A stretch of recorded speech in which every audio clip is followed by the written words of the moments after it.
Hello, I'm Darm again. Today's topic comes from a few questions asking why narcissistic people can behave and act differently around others, why they can show loyalty, empathy, be nice to people, especially members of their own family of origin, and yet they treat their partners terribly. And this disparity in their behaviour can be confusing to those who have experienced both sides of their personality. So, in this video, I'll look at some of the motivations behind the differences, but we'll focus primarily on the dynamics in their family of origin. So if you find this topic to be interesting, please consider subscribing. Now, firstly, it is important to note that dynamics of narcissism can be complex and are often influenced by numerous factors, including what other things could be co-occurring, their upbringing, and their various life experiences. Also, not all narcissists have narcissistic personality disorder. The spectrum can range from mild narcissistic traits to full-blown NPD, so it's never really a one-size-fits-all answer. There can always be exceptions. But the most obvious reasons for the different behaviours and attitudes with different people, not just their families, is usually because it depends on their audience or the context of the relationship. Narcissistic people can be very concerned with how others see them, so they tend to work very hard to maintain a positive image in public. They present themselves as congenial, favourable, and this helps them to receive admiration and validation, which boosts their self-esteem.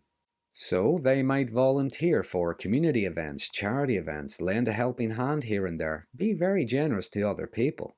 They can be the heart and soul of the party. But it's a facade, it's a version of themselves they present publicly. At home, they can be miserable, judgmental, critical, neglectful, sometimes even abusive. It's only those closest to them who get to see the real them.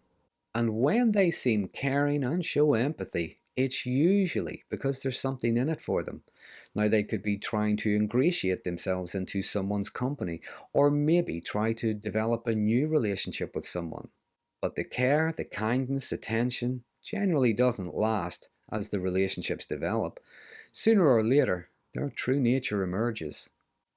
But when it comes to their family of origin, if they grew up in a narcissistic family, well, that family more than likely had a public persona, typically of being perfect, successful, upstanding members of the community.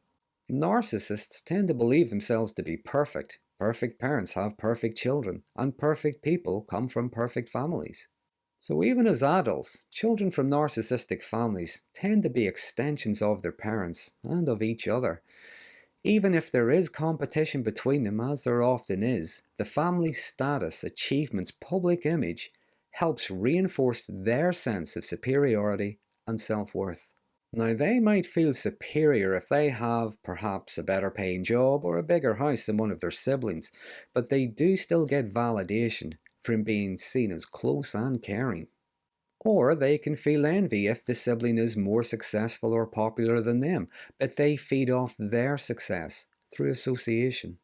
So even if there is envy and competition, they gain supply through each other. They validate each other as this perfect unit. Secondly, loyalty to family can enhance a narcissist's public image. They may be seen as devoted, caring, especially if their parents are elderly, and this can garner admiration from others and help maintain their social standing. Now, even if they are doing precious little to help out, they can exaggerate their efforts, their sacrifice, and make sure everyone knows about it. Next, if they have been raised in a narcissistic family, they can feel a strong sense of obligation or pressure to maintain loyalty. And this is due to ingrained beliefs instilled in them by their parents. To narcissistic people, image is everything. So there can be a fear of shame if that image of the family even, is threatened. For instance, due to an unhealthy aversion to reality, if one member of the narcissist's family does or says something that could be considered bad or wrong somehow, the narcissistic person rejects this outright. Now, an example could be if one of their siblings cheated on their partner and the partner dumped them, then to the whole family it was the partner who was bad, flawed, the villain in the scenario, not the person who cheated. The need to maintain this image of the family is so deeply ingrained they cannot hold in their head for one moment the thought of a family member being flawed, because they think it reflects on them. They have to be a perfect family unit. If one of them is invalidated, they are all invalidated. So what you typically see is them making excuses, denying, or trying to place blame and fault elsewhere, just as they do for themselves whenever they're being held accountable.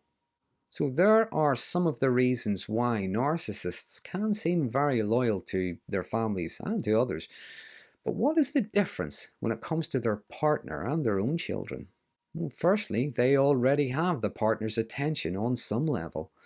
But even if they are worshipped by the partner, it is never enough. They want to be seen as wonderful, helpful, conscientious, moral, and so on, and they're always looking for attention and admiration from as many sources as they can get. At work, in the community, they feed off the false version of themselves that others respect, admire, and envy. In their families of origin, they get acceptance and support. Now, it may be surface level, sometimes superficial, and often conditional, but it feeds their shallow self. Their partners, on the other hand, need emotional intimacy and want the relationship to be reciprocal, which can be challenging for narcissistic people. Secondly, narcissists like to maintain control over their environment, which is why they often present an image of themselves which can change depending on the environment or the audience. The dynamics and relationships in their family of origin are familiar. They know how to behave, how to get validation, how to avoid rejection, and how to manipulate. Now, even if they are treated badly by their family members, the dynamic is easier than in romantic relationships, where partners might challenge their behaviour more authentically and directly. Their behaviour is accepted and normalised in the family of origin, but not necessarily by the partner, who may eventually leave them. So the family ties can help narcissists avoid feelings of total abandonment and isolation. They hold on to the family network that provides a sense of identity and continuity. Whereas, as much as they might want to keep their partner, in many cases the partner is only a supply. Next, as with all families, the history and shared experiences with other family members can create a bond, and that bond is hard to replicate in romantic relationships. Now, all family members argue and disagree from time to time, but even though this historical bond can make narcissistic family relationships prone to power struggles, bickering, and conflict, it might still feel more secure than a romantic relationship where they have to have a level of responsibility. And lastly, narcissistic families often operate like cults. They tend to have a public image where they portray themselves to be moral, decent, upstanding members of the community who love everybody and always do the right thing. But like with all cults, there is still a them and us mentality on some level. Now, when it comes to their partners, unless they can improve the family's social status somehow, for instance, maybe they come from a very successful family themselves, well, the partner is never really fully treated as one of them. More often than not, they're treated as an outsider, never really made to feel fully welcome. And if the family treat the partner very, very badly, the narcissistic person is not going to acknowledge it. They refuse to accept there's anything wrong with how the family behave.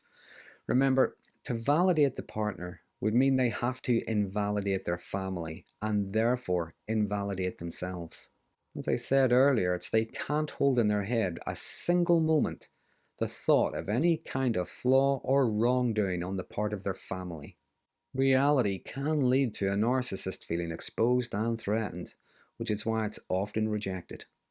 And to a narcissist, their partner's role is not just to provide supply, but also to serve as a scapegoat for their frustrations and insecurities. And if their family is far too domineering, causing far too much grief, and the partner has just had enough of it, and it comes to the possibility of a breakup, the narcissistic person can choose their false fantasy image of their family over reality, over the emotional and psychological well-being of their partner. So in summary, narcissists can appear nice and friendly to others while mistreating their partners because of their need for control and their lack of genuine empathy. The emotional energy narcissistic people get from others feeds their self-esteem, their sense of importance and superiority, so they can be loyal and caring, so long as there's something in it for them. They can be admired and envied for their association with a prestigious company, the work of a dedicated charity, or their association with an important person. It's all about status. When it comes to their family of origin, they can be very loyal, supportive, and attentive because of what they get from it. But it's also because it's been deeply ingrained into them.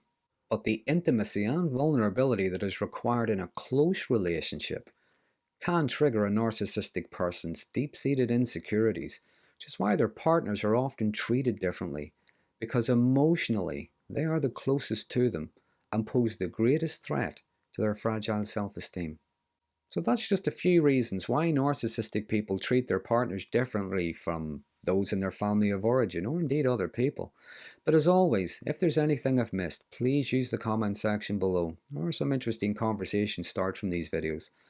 But if you find this topic to be interesting, please consider subscribing, and until next time, thanks for watching.